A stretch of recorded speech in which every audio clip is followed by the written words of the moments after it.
Okay, so we're going to graph some functions by plotting points here. So we got our function notation, x, we got to have a point. What is the point? X comma y, or also x comma f of x is another way to look at it. So anytime I have a rule for a function like this one, I can find the line. Now, you might recognize this as I can find the graph, I should say. You might recognize this as a line, and you might know how to do it, but I'm going to do it like the start from scratch way. Let's say we didn't know what kind of function it is, so you just have to find points, right? So you'd have to do what we did before by just finding some points by plugging in x and seeing what you get. All right, so I'd plug these in. 3 times negative 2 minus 2, that's negative 8. So input negative 2, output negative 8 as a point on the plane. That's negative 2, negative 8. Negative 2, negative 8 is about right here. Negative 1, plug in negative 1, you get 3 times negative 1 minus 2, that's negative 5. As a point, that is negative 1 comma negative 5. And that's about right there. How about 0? That's an easy one. F of 0 is negative 2, right? That term just goes away. So f of 0 is negative 2. And you see what's happening here. We do indeed have a line. 1, 2, that one's a little off. And I could probably guess what's going to happen when I plug in 1. Oh, that's easy. 3 times 1 is 3, minus 2 is 1. So 1 comma 1 is a point.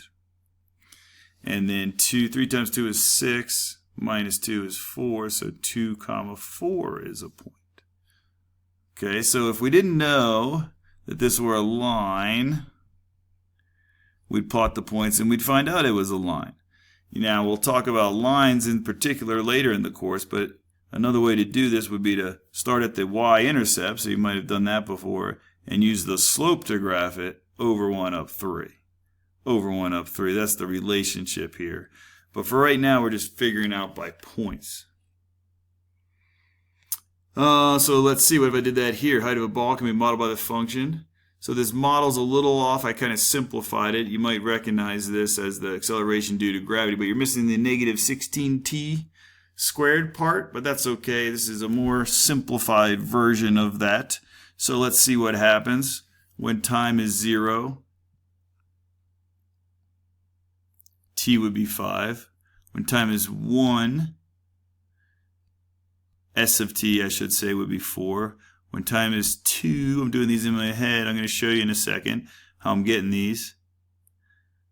2 seconds, this should be 1. Okay, how did I get that? That's S of 0. You plug it in. Negative 0 squared plus 5, that's 5. What's S of 1? That's, you got to be careful with this. This isn't positive 1, right? There's no, you're not grouping the negative with the t, so you square 1 and then make it negative. Same thing with any positive value. I would square 2 first. This is what the order of operations. So we do the exponents first, then multiply by the negative, or negative 1 if you want. And that's where I get 1. So let's plot these points. 0, 5, 1, 4, and then 2, 1. Okay, and I get, this is my best graph. I'm just going to do that. And I'm considering the domain of this function, right? I can kind of see what it is on the graph, but it's not going to hit a negative value for s, which is the height, and there's not going to be a negative value for t. So that's really all I can do with that one.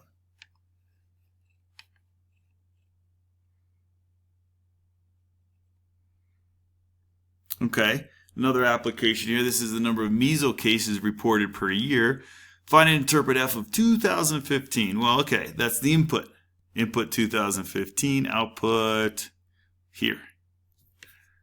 I think that's going to be about 200. So I say that's 200. What's the interpretation? In the year 2015, there were 200 reported measles cases. Pretty easy. This one's the backwards. This is the y value, 372. I'm going to find 372. That's about right here. It happens there. Happens there. Happens there. I got 3 X values. I got 2013, it looks like. I got 2000. Ooh, I don't know.